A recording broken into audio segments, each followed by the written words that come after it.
Hello, I'm Michael Cantrell, and you are listening to the Prison Officer Podcast, a place to have a conversation about the forgotten cops that work in this country's jails, prisons, and correctional centers.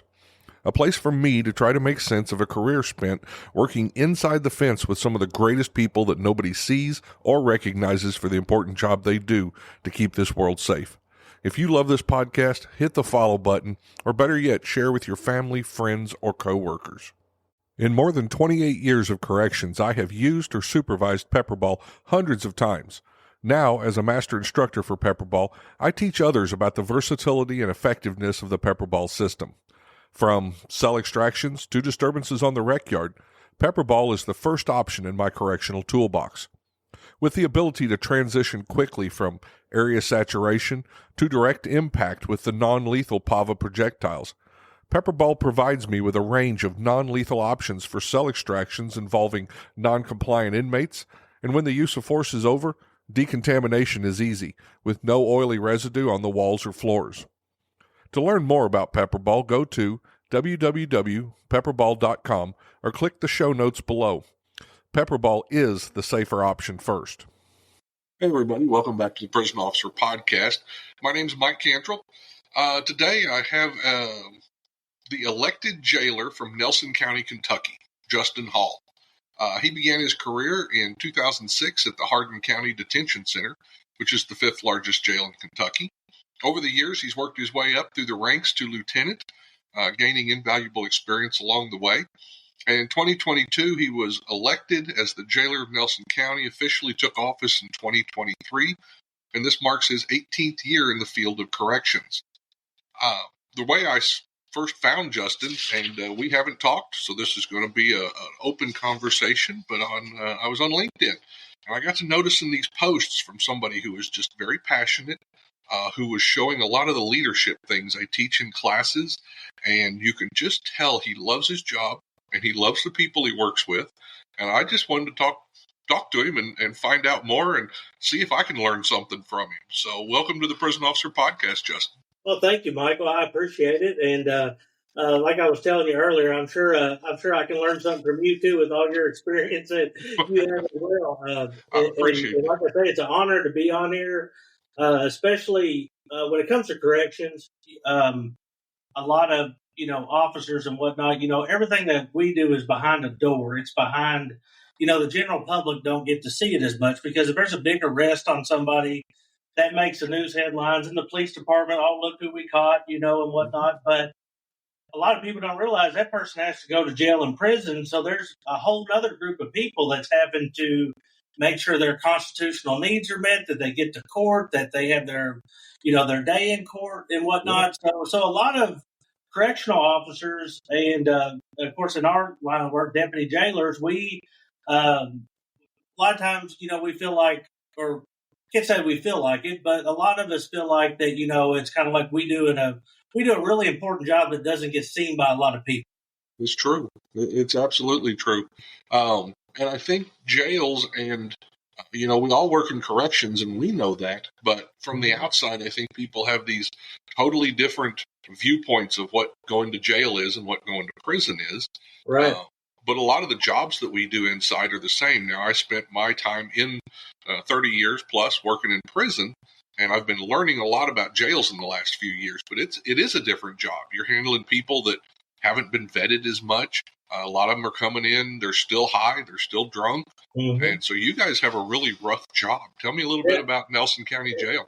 Well, Nelson County, I'll tell you, of course, I started out at Hardin County Jail, which was the fifth largest jail, and it has 648 beds. And so I worked my way up to third in command when I was there.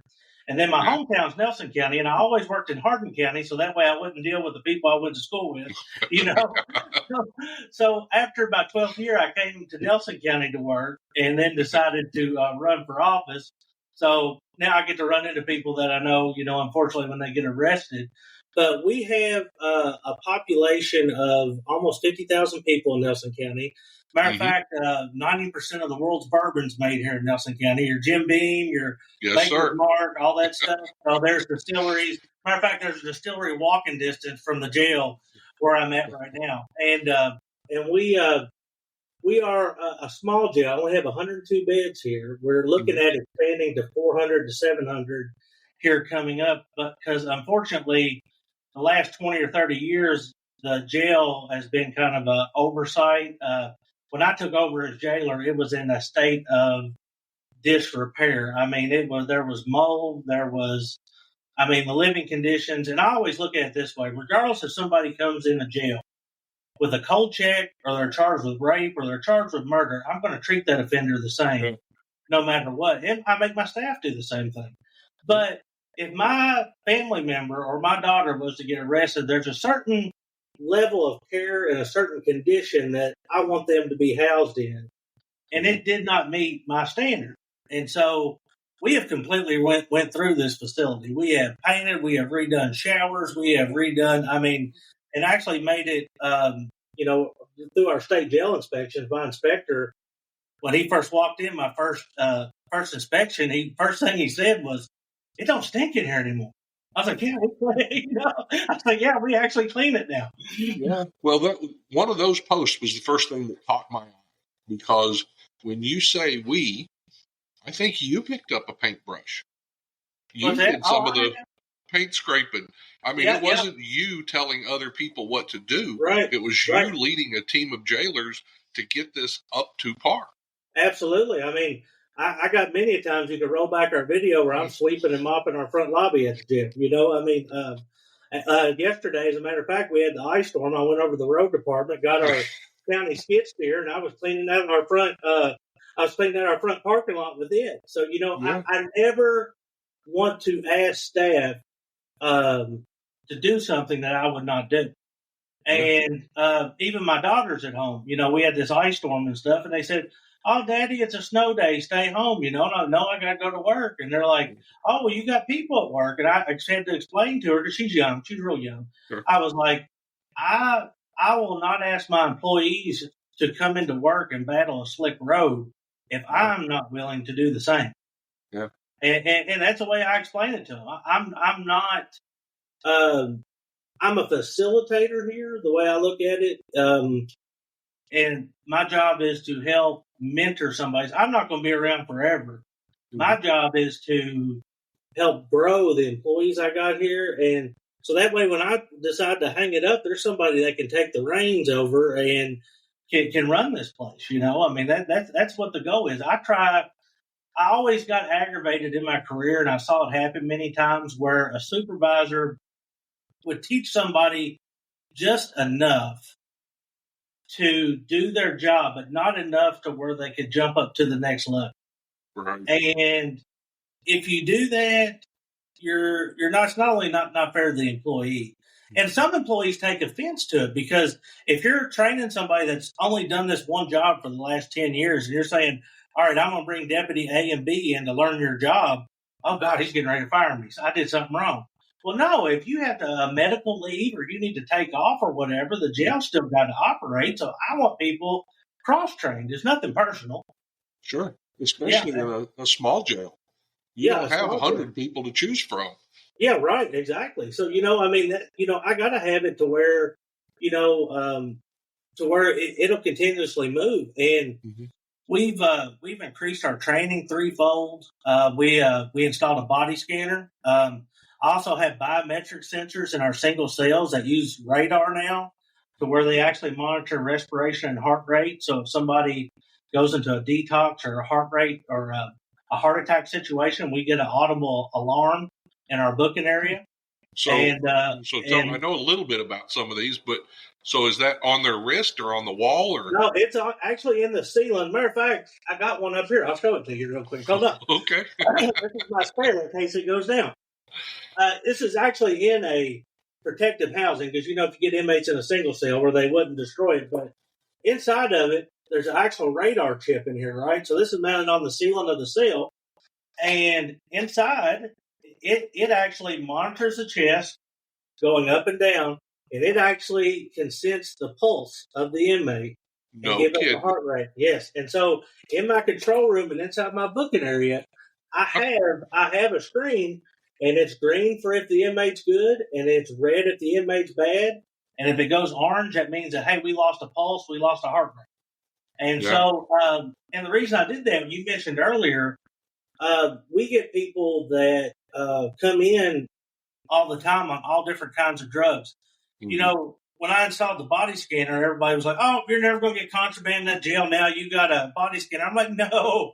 I was like, everything that we have is a tool. They've been getting contraband in jails since the 1500s, you know, and the body scanner is not going to stop it. It's a tool, and we've had 9 felony indictments out of the body scanner, which has been a great tool. Nice. But if we have somebody that has some fentanyl, very small amount, and it doesn't have the density for that body scanner to pick it up, and if they're strip searchable, if we go do a strip search on the person, because Kentucky is one of the only 3 states that you can't strip search everybody that walks inside the jail, believe it or not. There's actually a criteria we have to follow. So if they're strip searchable, and we don't find it and it's in a body cavity, it's now in the institution. Yep. So, and luckily, you know, we've saved some people's lives that, you know, that's happened. But we also, several months ago, we had a lady in a body cavity that had 40 fentanyl laced pills. It was enough to kill 7 people that we intercepted before it made it inside the jail because of the body scanner. So it was a blessing. It was a blessing because the last thing, a lot of us, you know, there's never headlines in a jail or prison that says, "Look what the jail did today. There was 3 people that, you know, got their GED today." You know, that never makes, you know, late breaking news, you know, but if somebody dies, that's going to be all over the news. And the last thing any of us want in this business is for somebody to die. Sure. I don't know a single person that's been in corrections that I mean, there's some of them that give you a hard day, you know, a hard time or a hard day. But at the end of the day, I want them to go home to their family and get the help that they need. You know, I mean, and so, you know, that's what's a little bit different with the prisons, that we get people that come in on drugs and we got to protect them from themselves, the other population, and we got co-defendants. You may have 5 or 6 people that's arrested in a drug charge or a violent charge that we have to keep separate so they can't interfere with the case, you know. And a lot of times once they go to prison and the case is adjudicated, then, you know, that's not really too big of an issue because you've got different prisons you can go to, but they're stuck with me until their case is done. Yeah. So what got you started in corrections? I saw that you went to college for IT. Yeah, and it's kind of a funny story. That's what my college is actually an IT network security, and that's, unfortunately, it's a curse too because I'm also the IT guy for the county too. So I'm jailer slash IT person. I don't make any extra off of it, but you know, hey, there you go.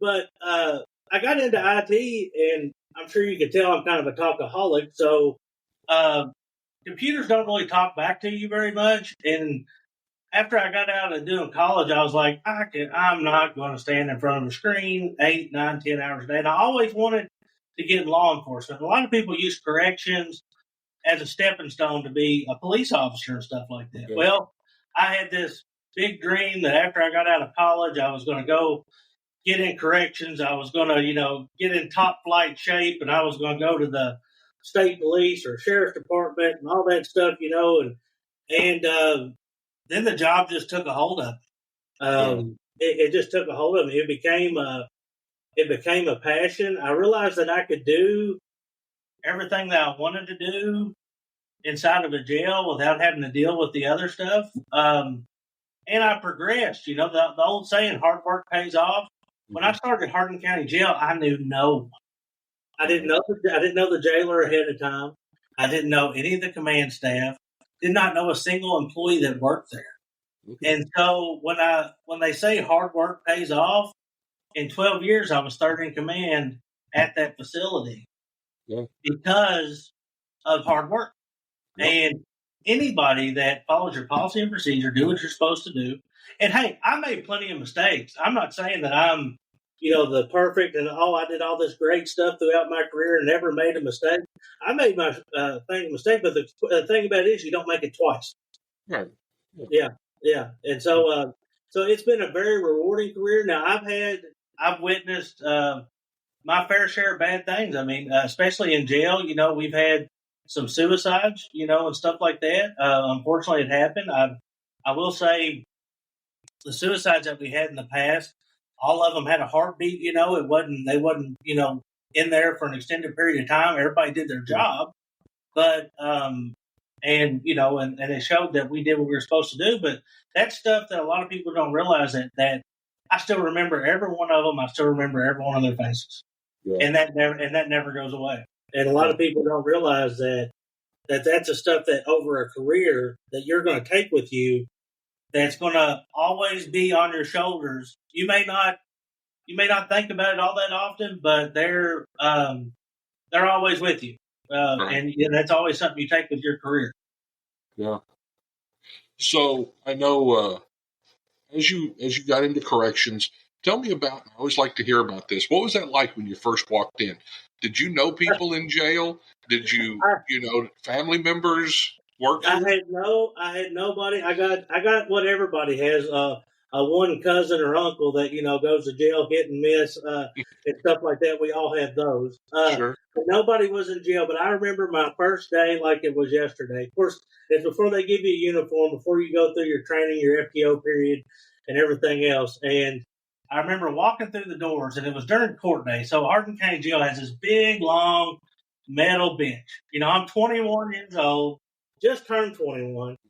And I remember walking in through those two big metal doors and slamming behind me. And there's these big row of orange, inmates, on there. And not going to lie, you're a little intimidated when that happens, And I was thinking there for a little bit, I was like, I may have just screwed up. But once you go through your training and then you realize that it's just the color of the uniform, there's actually a human being still inside of that, and it's a people business. Now, there's sometimes in this line of work, it's not always rainbows and butterflies. I'll try to help somebody, but I will be the first one. My inmates know how I operate. They know I'm fair, firm, and consistent. But if you cross over the rules, I'll be the first one to get into them on, and so that is a line that, that's a learned skill. And I will say the first week there, I was on pins and needles whenever I walked in that door, every single time. And the first time, actually had a, physical use of force. The first time when you're doing a self search and you find contraband, the first time that you're doing a pat down, the first time you have a medical emergency, all these little things or whatever slowly start building your experience inside of everything. But they also reprogram you a little bit to where you actually have to realize that you're dealing with people, and your job is to not only protect the community that you're keeping them away from, but you actually got to take care of them too. Yeah. There are charges. Absolutely. Yeah, absolutely. So now, I think before I go to the next question, I need you to explain something to a lot of people, because I didn't know this till a few years ago. Right. In most places, when you say I'm a jailer, that means that you work in a jail. In Kentucky, that's the jail administrator. It's an elected position. So explain to me why Kentucky's different, if you know, and what it takes to become the jailer. Yeah, and basically what happened was, of course, Indiana and a lot of the ones that border us, their sheriff's department runs the jail. And what happened, and I believe it was the third Constitution of Kentucky, they made the office of jailer and they made the office of sheriff. And the reason they split both of them is because back in those times, Kentucky was riddled with corruption. So the people doing the catching was also the same people doing the holding. So if you were friends with the person and money was passed under the table and all that stuff. So the mindset was at the time was, we're going to split both offices. We're going to have a separate person that's elected to run this jail, a separate person that's here to be a sheriff, be the law enforcement in the county. And so there's two elected positions. The sheriff's department and the jail, we are completely separate. They're different budgets. We both have the same constitutional arrest power. If I stay in my lane, but if I wanted to go write a speeding ticket, I could. I don't do it. Interesting. If I wanted to go serve a warrant, I could. I don't. I So stay. can you be opposite parties? Yes. Can you be Republican? Well, Because matter of fact, I'm a Republican, and my friend's a sheriff, and he's a Democrat, and so, but yeah, so it's separate. I mean, I'm real good friends with our sheriff here in Nelson County, and we're not running against each other. It's basically a different. The Office of Jailer is a separate box on there, for it. And there's 118 elected jailers in the state of Kentucky. That is just so interesting. Yeah, it is. And I'll tell you an interesting fact. If you ever get to look at the history of jailers and also lynchings that took place in Kentucky, if you get into some of the history, there's an interesting story about a jailer that was in Owensboro, Daviess County, if anybody wants to look that up. And what happened was, I just want to paint a picture for you. Sure. Okay, this is right during the middle of, peak of racism, the peak of, of really African Americans, everything they went through. And there was an African American man that was charged with, I believe it was rape or murder, and he was held in Daviess County Jail. The jailer at the time used to be a Confederate soldier. Okay? Used to be, but he wasn't anymore. He got elected as jailer. Well, the town mob came to the jail to get this man out because they was going to lynch him in the street. The jailer, who was a white man, held off the town as much as he could. They actually shot and killed the jailer, ran into the jail to get the guy, and did what they did to him. And unfortunately, I mean, you just think about this: an ex-Confederate, okay, gave his life to protect an African American that he was duly sworn to protect until he had his day in court. But unfortunately, what happened? But that's actually an interesting story if you look at some of the history of the jailers in Kentucky. There's a very robust history with all of them. That's just so fascinating. I mean, I could think of some ways why that would be so good, and then I could see. Well, I've seen jail administrators and sheriffs. The jail administrators appointed, and they still bump heads. Yeah, right. Sheriffs often don't even I won't say don't like it, but dealing with the jail is the part of their job that they normally dislike the most. Right, and that's and there has been talks over the years, because it has been the office, every once in a while you'll get a legislator or somebody say, why don't we just all the other states just merge them together? But the sheriffs, they got their own stuff. They said, if it's not broke, don't fix it. And so, every law enforcement agency, you're going to have some disagreements and stuff. I'm very blessed. We have a really good relationship with ours, and whatnot. But none of the sheriffs want the headache, because honestly, as a sheriff, hats off to the sheriffs that run the patrol and the jails, because I mean, they got a jail administrator, but at the end of the day, whenever something goes wrong with that jail, their name goes on the bottom of that lawsuit, and they're not even there to deal with it, right? And another thing is that I'm here every day. So the people in Nelson County, if they got a family member locked up or something at the jail, matter of fact, I'm one of the few elected officials that I publicly post my phone number. Right. Anybody in the county can call me directly at any time, and sometimes they take very good advantage of that at 11 o'clock at night sometimes. But me and the sheriff, I believe, are one of the few elected officials, and we actually leave our cell phones public. Anybody that's a citizen that we work for them. Right. So if they need to get hold of somebody that they hired at the election box, I think it's only fair. Interesting. So let me pick your brain again, because there's something else I saw on your posts that I didn't recognize or haven't dealt with before, and that is this fiscal court. Fiscal court, yes. And I have seen where you have taken checks and you're sending them back there. What is that all about? So, and this is what I always find quite interesting, because I always ask somebody, and I may ask you what you all do in Missouri, because every state is so different on how they do things. In Kentucky, every jail has a contract with the phone service provider, because the way the state law is written is that all the phone calls are collected. Okay. Part of the contract of allowing a certain carrier into the jail, whatever their profit is, they give part of the profit back to the fiscal court to help offset the cost of the jail. And basically, the best way to look at a fiscal court, it's basically the county's city council. That's the best way I can describe it. So you have a judge executive, which is technically the mayor of the county, and you have magistrates, which are elected, which are basically the city council members of the county. So, Okay. and basically they hold the checkbook. I present a budget, they approve my budget, and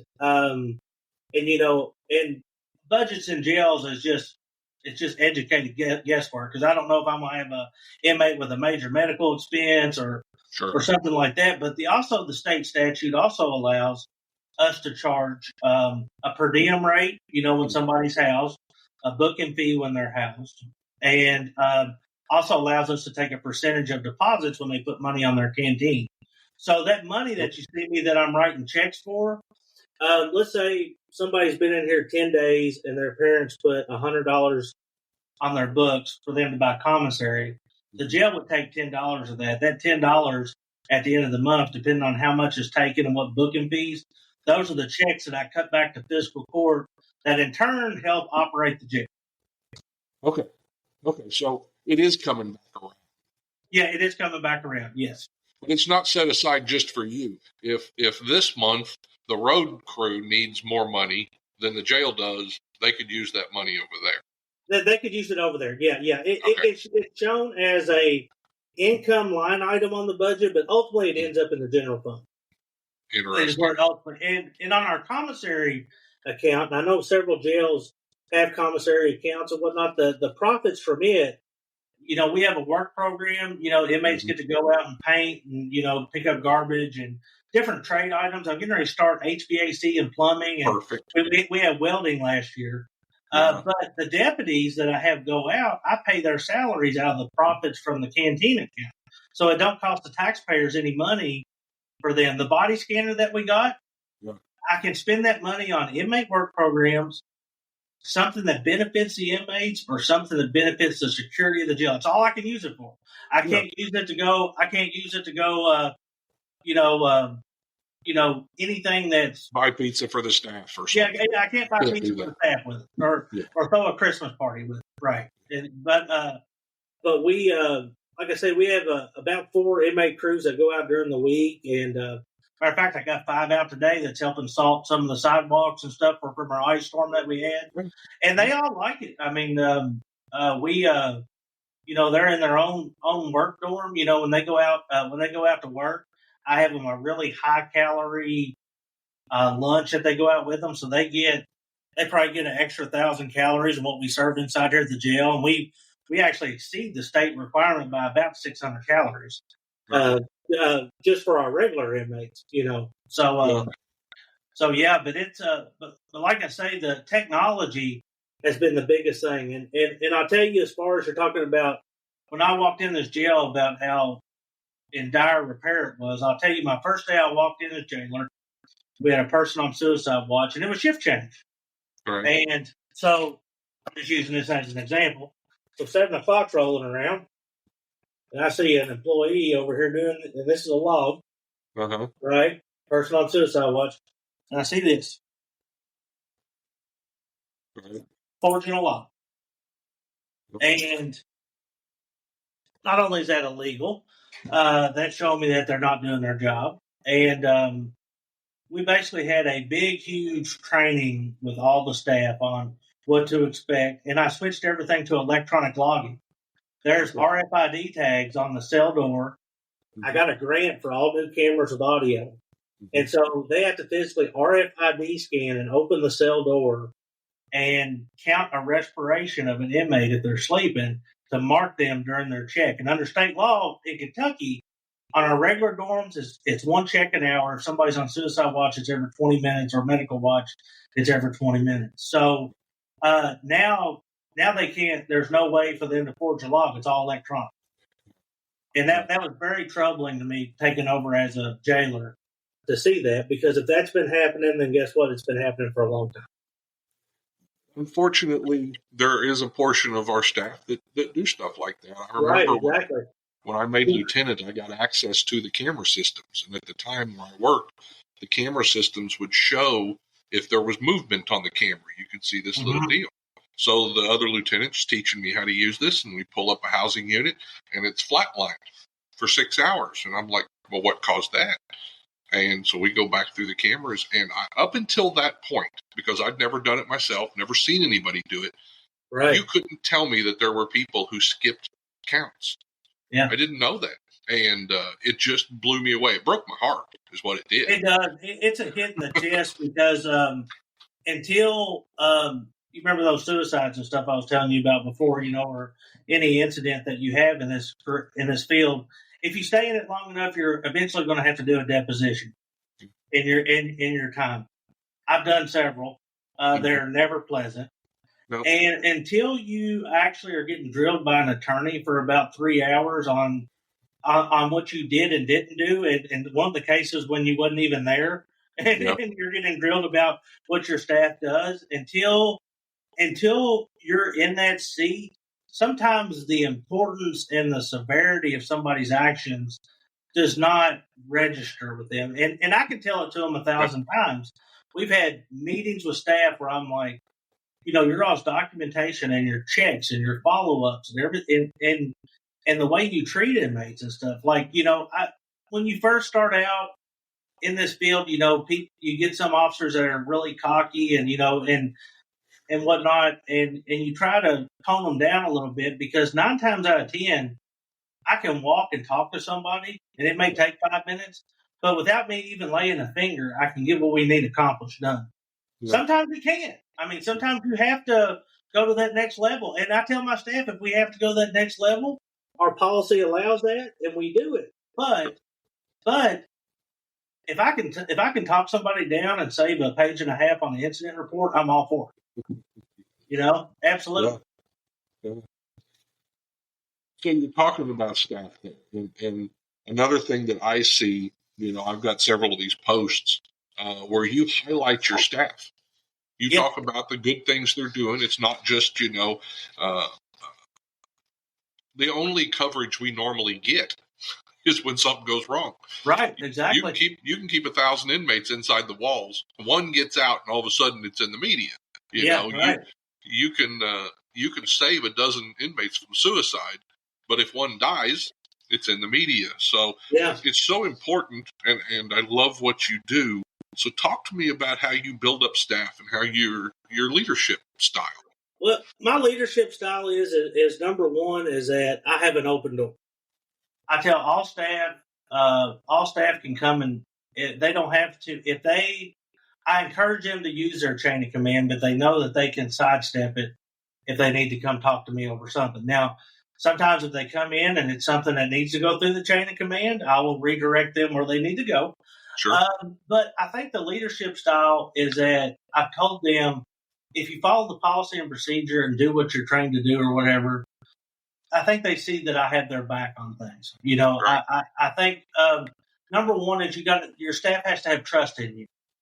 Now, I've had to let people go, but every person that I've let go have known what they've done wrong, and I'm not a person to just walk in one day and say, "Oh, well, you're 5 minutes late. You're gone. I don't need you anymore." I try to bring them in. I try to coach people, try to correct it, and plus getting training.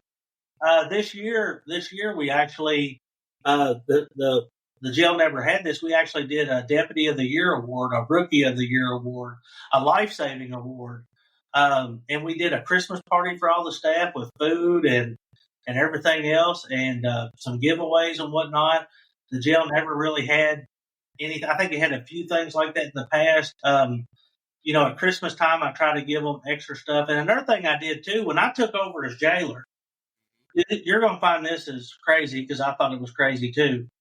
How many days a week do you think the full-time worked before they had a day off? I'm going to see if you can guess. Their normal schedule. Like, let's say I hired you as full-time at Nelson County Correctional Center. How many days would you expect to work before you had a day? 5. 7. They were working 7 on, 2 off every other weekend. And I was like, how can you? I mean, that's just so. We switched to a 10-hour shift. They now have 3 days off, and so they have more time home with their family. That was one thing that we did, and I let them put in input. I say I may not take every word, but I think people having the confidence where they can. Because here's the thing: complacency is evil. Okay, Right. I'm guilty of it myself. I may have been doing something the last 18 years. Somebody may come along and say, "Why are you doing it this way?" and make a suggestion, and I'm like, "That's a good idea. I never thought about that." Yeah. And having that ear open and never acting like you're better than somebody else. Sure. I tell you, I treat our inmates and our staff like they are human beings. I compliment, and one of my good friends who's also a trainer as well. You may know him, Jeff Carter. I know that. Named Jeff Carter. He does a lot of training in Kentucky. And one thing that he said that's always resonated me on leadership is that a good leader, you're going to know if your staff member's married, what their kids' names are, what their wife's name is. It doesn't mean you have to know every personal detail about them, but if you don't know the people that's in your facility on a level like that or whatever, then you really don't know who's working for you. You know what I mean? And so I really think a respect thing goes a long way. Respect. I really feel like that they feel like they're getting more invested into them. Like, when I took over as jailer, there wasn't a single deputy firearm certified. Okay. So, we're all sworn peace officers, and we had I'll tell you how I figured this out. If you want another funny story to add to the podcast. I'm in my first month in. All right. So I have a person that's charged with attempted murder on a police officer. And this individual decided to pour Tylenol and decided to take a bunch of them that he was cheating, and he was able to get passed on that. And so he ended up taking a bunch of them. So he had to get sent to the hospital to get his stomach pumped, right? So I'm at home when this happens. So they call me. So I start heading up to the hospital, and I'm saying, all right, be sure it's an armed deputy, it's firearm certified. And then my staff's like, what's that? Nobody here is certified with the firearm. I was like, so we're taking somebody to the hospital that's charged with attempted murder on a police officer, and the jailer is the only one that's firearm certified. So the training has been a big thing. Firearms, use of force, restraint pair and stuff. They never had any training with it.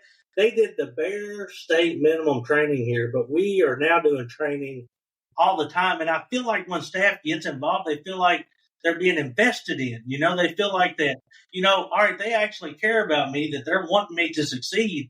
And I paid trainers to come in from all over the state of Kentucky to sit down with the staff to do it.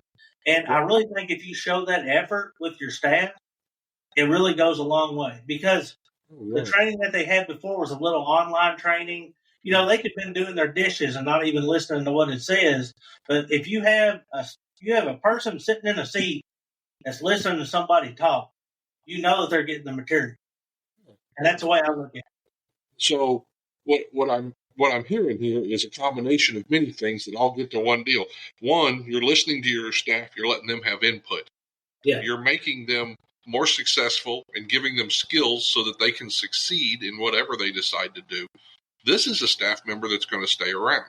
And where I'm going with this is I saw where you'd posted the circuit court, the jailer's report, and I got to looking at that, and you are 100% staffed.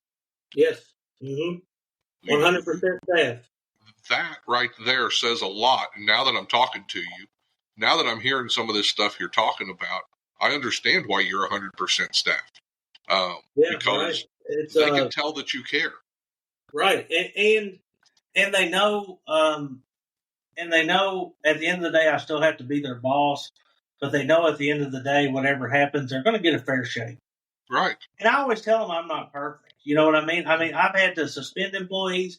I've had to let people go, but it's never a first time ordeal. It's always, I bring them in here and I try to talk to them. I'm like, I was like, I tried to explain to them. I was like, if you want to go work down at the factory down the road, they're still not going to allow you to be late for work. I mean, I was like, regardless, I was like, there has to be and I guess the best way it was hard the first 6 months because the tail was wagging the dog here, unfortunately. Yeah. Staff was coming in whenever they wanted to, leaving whenever they wanted to, writing. I mean, incident reports were not getting done. There was a culture. And it was a culture. And so it's been a lot of work, a lot of sleepless nights. I'm not going to lie, but I'm a religious person, and part of it to me is that,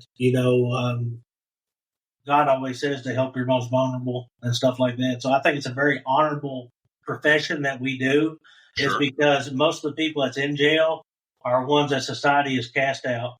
And there's some people inside this jail that do not need to get out of here. I have about 20 or 25 of them. They need to go to prison for the rest of their life. And as soon as they get out, they're going to hurt somebody. They don't need to get out. But I also have a lot of other people that are in here for drugs and have a substance abuse problem that need treatment, that are actually good people once they get sobered up. And those are the people that I try to reach with these programs. The ones that are violent offenders and stuff like that, I can't change evil. I can't, I can't change evil. The ones that have raped somebody and done stuff like that, I can't. And even statistics have shown you can't change that behavior. Right. Their chances of reoffending is very high. But if I got somebody that is a real good person, a hard worker, and they want to go through some of the programs that we have here, I will try to get them a job when they get out. I will try to get them housing. We had a guy that went through our program, was a state inmate here, because we hold state prisoners here too. Okay. They want to go out and work, so we hold state and county.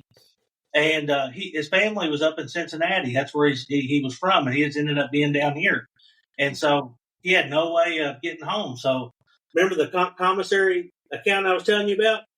He could use it for the benefit of the inmate. So guess what? I bought him a bus ticket and drove him all the way to Louisville, so that way he could get on a bus and get to his family in Cincinnati for New Year's. But it's little stuff you do like that to people. That's not little stuff. When you're an inmate sitting in prison and you see that kind of stuff, that's huge. They may have never had anybody take the time.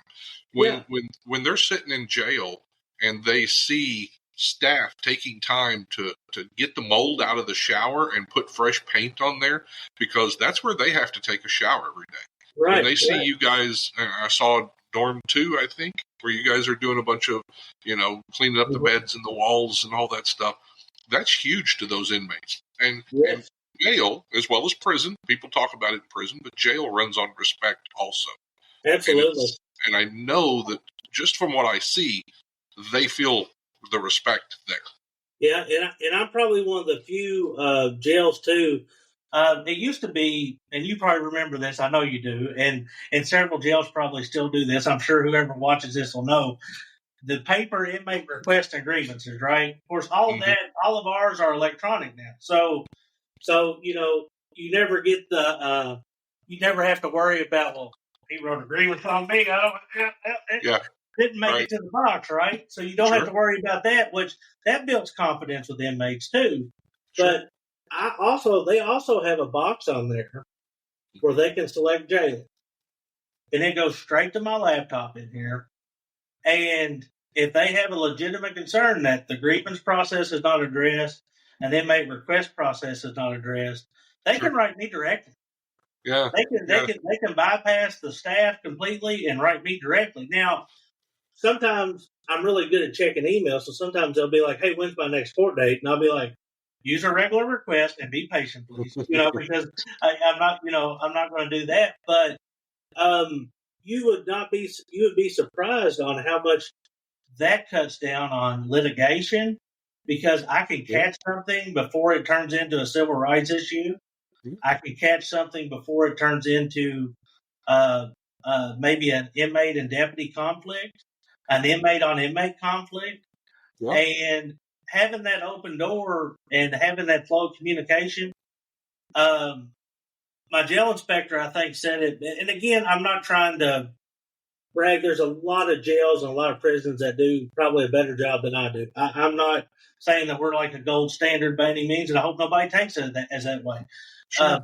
But one thing that my jail inspector, I never really paid attention to it as much. When he comes down, we have 2 jail inspections a year. And one of them is planned and one of them's a pop. He just randomly shows up like, hey, we're going to do a jail inspection. But one thing he brought up that I never really thought about was after we were done doing the rounds, and we go inside every single dorm, he asked every inmate, hey, are you being treated fairly? Is anything going on and stuff like that? And I tell the inmates too, because I'm with him. I'm like, guys, this is a no judgment zone. If something's wrong in here, I want you to tell him straight up what's wrong. I tell every inmate, do not pretend like I'm not here. I want you to vocal. And he said, after he got done, he's like, out of all those inmates, we only had one complaint. He's like, but a lot of times whenever I get walked around, the inmates will huddle around the jailer asking 1,000 questions because they never seen him, and they'll want to know questions about when they're going to work. And he said, none of the inmates did that to you when you walked around. And I was like, that's because I'm available. Yeah. You know? Yeah. And so that helps out a lot. Yeah. It's such a good lesson. You know, if you go back in the 70s and 80s, the big riots that happened across the country. Oh, absolutely. Absolutely. Yes. The end of the day, it was about not feeling heard. They couldn't get their grievances heard. Nobody was listening. And you're absolutely right to the point. I've seen this so much in my career, especially, and I'll say in prisons, sometimes we're overstaffed up top. Okay? Oh, yeah. Right. Yeah. No, we need more at the bottom, fewer at the top. Yeah, right. But you see these people who make that 1 hour after their lunch on Wednesday, they walk through the housing unit, you know, the deputy or the warden or whoever it is, could be the captain or a psychologist, and they don't ever stop. They just walk through so that they can be seen on camera. And you're right. When they get the chance, those inmates are just blah because they haven't talked to them in forever. Right. And you do see that if you're into security and you walk around an institution, you will see the inmates who feel like they're heard, who have access to staff. Yeah. And that's a big thing is following up. I always tell staff, don't be scared to say no. Mm-hmm. But also, if you say you're going to do something, by the end of your shift, if you say you're going to do X, Y, and Z better be done. Because only thing you got your word and respect in here, and once you lose that, it's done. It's done. And it's very, very hard to get back. And it's a 2-way road. Inmates got to give it to receive it as well. I mean, it's a 2-way road. But I've had people, you know, on both sides of the spectrum. You know, some people have went and said, you know, where I'm trying to offer programs and stuff, and they're like, well, you're too soft on them. Feed them bread and water. Heck, you know, chain them to a wall. You know, do whatever. You know, take them out. You know, why don't they cane them like they do in Singapore and stuff? And my thing is, there's several different answers to that. Number one, treat others the way you want to be treated. I'm not a judge. Nor a jury. Sure. My job by statute is to make sure their constitutional rights are met and that they get fair access to the court. Yeah. And I'm not allowed to judge them, but just by my law, I'm not allowed to judge them at all. Yeah. And so that's number one. Number two, why would I not try to help somebody if I'm in a position to help somebody? Sure. And number three is that it's not always rainbows and butterflies. I do post a lot of positive stuff or whatever, but there's times when I'm sure you'll see me if I'm in the back and somebody's yelling or whatever, I'll jump right in the mix and set them straight too. So, I mean, it's not always like that. I mean, there's times when you have to jump in and take over a situation, but a little kindness never really hurt anybody. No, it doesn't. And I've been around long enough and in enough places that I've seen the inmates who were treated like that, who were treated the way you're talking about that some of those people wanted. And one thing that people don't understand when it comes to security, if you've got an inmate that has nothing, he also has nothing to lose. Absolutely. And they're unmanageable. Right. So it's so much easier. And people don't like this sometimes, but you've heard me talk about it on the podcast before. It is so much easier to lead inmates as a leader, right? To have influence with them, than it is to walk in there and try to. Once you get them down and they have nothing, you can't do anything with that. Yeah, and just for a regular officer and deputy, I'll ask them or whatever. I ask them most time 2 questions. I'm like, number one, as soon as we walk into the jail, are we using force on the inmates that's in here today? And they're like, no, we're all right here. I was like, yes, you are. You're keeping them in here. That's a use of force, keeping them inside this building. I was like, number 2, I tell them, whenever you're actually interacting and dealing with these inmates that we're talking with, don't ever think that you got cameras above you and everything else. Always pretend like that these cameras in these ceilings are broadcasting out to CNN and Fox News at all times. And I was like, if you have that mindset, then you are going to do what you're supposed to do, And because the cameras are there to protect you just as much as they are anybody else. Those cameras have saved, I don't know. I remember when we first put cameras in at Hardin County Jail, the deputies were like, oh, man, cameras everywhere. But guess what? You don't know how many times an inmate wrote a grievance and said, well, such and such did X, Y, and Z at this time and pulled it up on camera and it never happened. And it saved. I remember when we used to have a fight or altercation before we had cameras inside the dorm. We'd have to put in inmate statements, and there's only 2 toilets in there, but all 15 of them would say it was in the restroom when it happened. So they didn't see nothing, right? So but it's technology's helped out in corrections big time as well. Yeah. So, what made you want to become jailer? How did you take that step from, hey, I'm a correctional officer, and now I'm a lieutenant, to I want to take over I want to be in charge of the whole jail?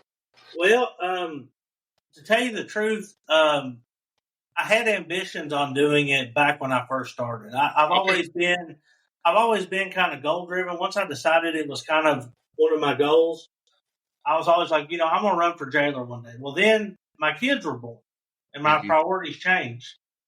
And it just so happened that one of my friends who was jailer for 1 term here before I took over, he talked to me and he said, I'm probably not going to run again. And he's like, I know how you operate and stuff, and I really think that you would do the jail some good if you ran. Yeah. And I was a hard no at first. I was like, do I want to put my family through all the political stuff that comes along with it? And, as soon as you file, if you got an R beside your name, then the D's automatically hate you. If you got a D, then the R's automatically hate you.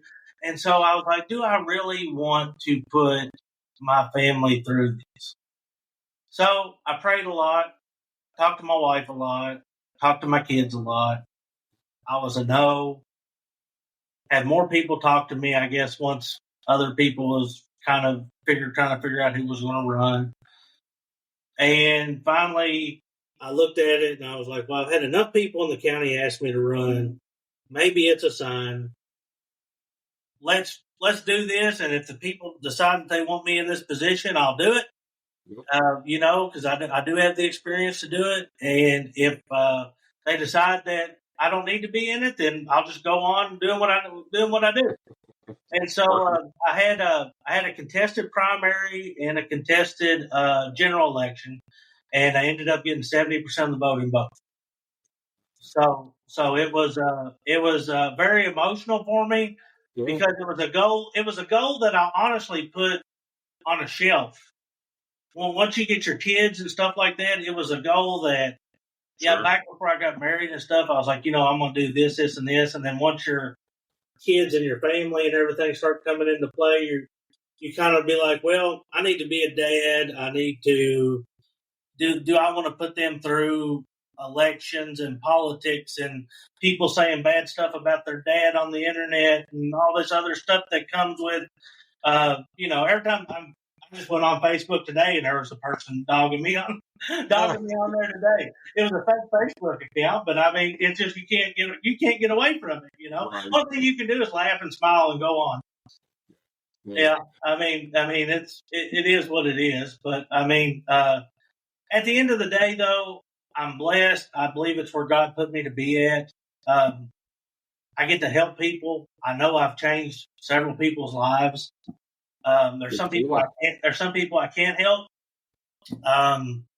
But I really think that I really think I'm where I need to be at until God tells me that I need to do something else. Hopefully, you don't tell me I need to sit in front of a computer screen the rest of my life, because I like talking to people. I like I like talking and working with people. So I'm very blessed. A lot of people look at this as a job. This is a career. Anybody that puts on a uniform, this can be a career that can benefit you, but you have to look out for your family life at home. I still bring stuff home with me that I shouldn't. It's an ongoing thing that you have to work on. It doesn't just go away overnight. There's traumatic stuff that you see that stays with you and stuff like that. And an ongoing thing that you have to deal with is you have to learn how to separate it and leave it at work. And I've gotten better with it. I've gotten better with it over the years. I really have gotten better with it. But far from perfect, I will say. But we all are. Yeah, I know. We all are. But somebody has to do this job. And I would much rather somebody do this job, because here's the thing. All of us have done something in our life that could have got us on the other end of the spectrum, or at least locked up overnight at least once.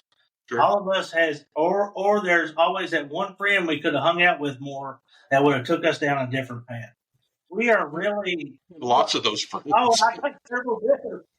But the thing about it is that all of us have always been one decision away from not being where we're at right now.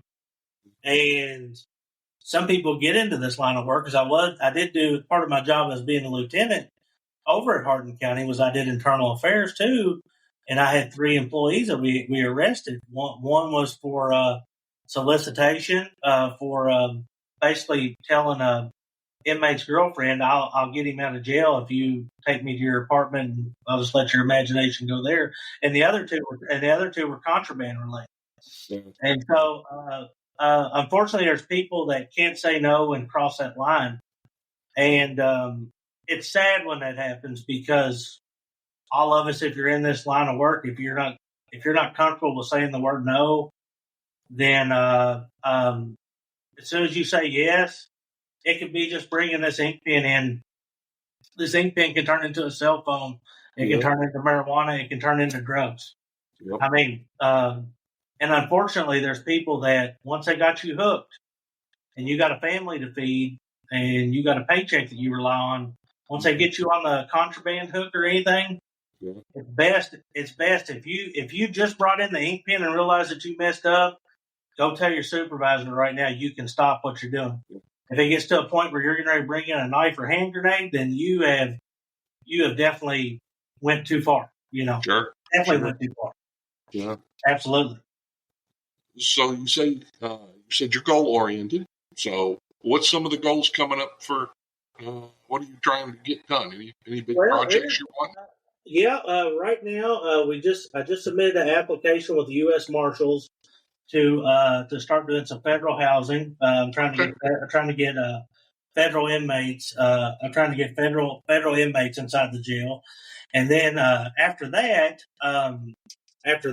we're working with the fiscal court right now to hopefully build us a new facility. Our facility was built in 1987, and it was originally built for 20-something beds, and it now has 102 beds. And it was added on to in 1991. Hasn't been touched since. So my goal is, if I had everything the way I kind of want it, my goal would be have a new updated facility where I can do programs that the state's got. It's called like a SOAR program, where I can actually contract with the factories, and people go out and work during the day. They send the paycheck to the jail. We take part of that money to go towards child support or restitution, and then part of it goes in a savings account with them and everything else. And my goal is to try to keep the bad people away from the people in Nelson County, but the people that I can try to change, to try to get them a job, housing, away from what they're doing. And here's the deal: the success rate on this is 3 or 4 out of 10. I'm not sugarcoating anybody by saying that, I'm going to change the world, because I can't.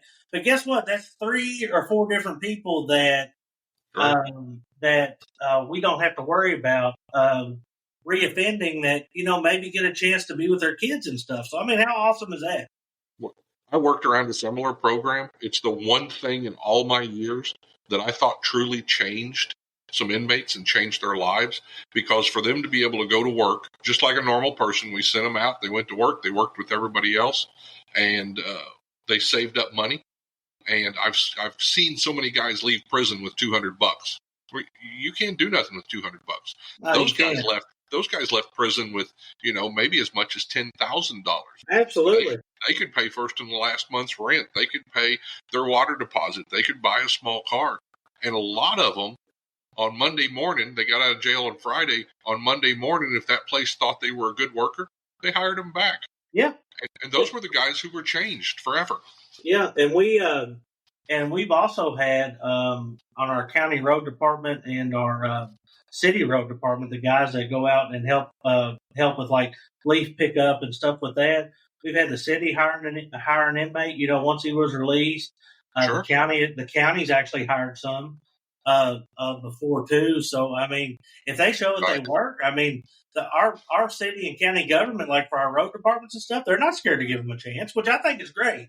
It is. Because it used to be of course, you always run background checks on people, and a background check does paint a picture to a certain extent. Don't get me wrong. But, I've seen people change. People can change. I mean, sometimes they don't. But the fact of the matter is that I say give somebody a chance until they prove you otherwise. Yeah. I mean, and you know what? That person may be so thankful that you give them an opportunity. They may be one of the best employees you ever hired. Yeah. Yeah. Because it's not enjoyable in here. I mean, a lot of people think that, they keep on coming back, it's enjoyable. It's like, no, because let me tell you, if you're addicted to a substance or whatever, you will burn down a church to get hold of what, if it meant you got your next fix of drugs. I mean, that's just how bad of a hold that these drugs have on people. Yeah. Mm-hmm. Well, it sounds like you're doing great stuff. I'm going to keep watching you on LinkedIn, and maybe we'll get you back on here in a few months or a year and see what you've got to do and where everything's going. Well, Michael, I would greatly enjoy that, and I appreciate the videos that you all are doing. And like I say, you show a field that not very many people get to see and actually hear about. So I think it's very important that even people that don't work in corrections just actually listen to what goes on. I mean, your tax dollars pay for it. You might as well know about it, Right. Yeah. So in the show notes, is there some contact information I can put on there, like the website for the yeah, you can jail? put you can put the website. You can even put my cell number on there if you want. Okay, we'll put it on. Yeah. Maybe you'll get a employee if you ever get an opening. Yeah. You can put my email, my phone number, the whole 9 yards. Okay, that'll be in the show notes. Thank you for stopping by today, Justin. I really appreciate it, and I'm looking forward to talking to you some more. Well, thank you very much, Michael, and I greatly appreciate you having me today. Absolutely. I would like to take a minute to thank one of our sponsors that make the Prison Officer Podcast possible. Omni RTLS is a company that I've been working with for the last year. I am proud to be part of this team of correctional professionals who have developed the best real-time locating system on the market today. With Omni's real-time location technology, you automatically know the accurate locations and interactions of all inmates, staff, and assets anywhere in your correctional facility, and you have this information in real time. Omni is cutting-edge software for today's jails and prisons. It is the only way to monitor every square inch of your facility while still being PREA compliant. Go to www.omnirtls for more information and to make your facility safer today. That's www.omnirtls.com. If you enjoy these podcasts, the best way to support the Prisoner Officer Podcast is to share these episodes with your friends or family on social media. Let me invite you to visit www.theprisonofficer.com. If you haven't already, check out the Prison Officer Podcast on Facebook and click that little follow button. Or leave us a message, or better yet, leave us a review. And if you're listening to us on Apple Podcasts, Google, or Spotify, please click the subscribe button. Till next time, I'm Mike Cantrell. Watch your back, And please take care of each other out there behind those walls.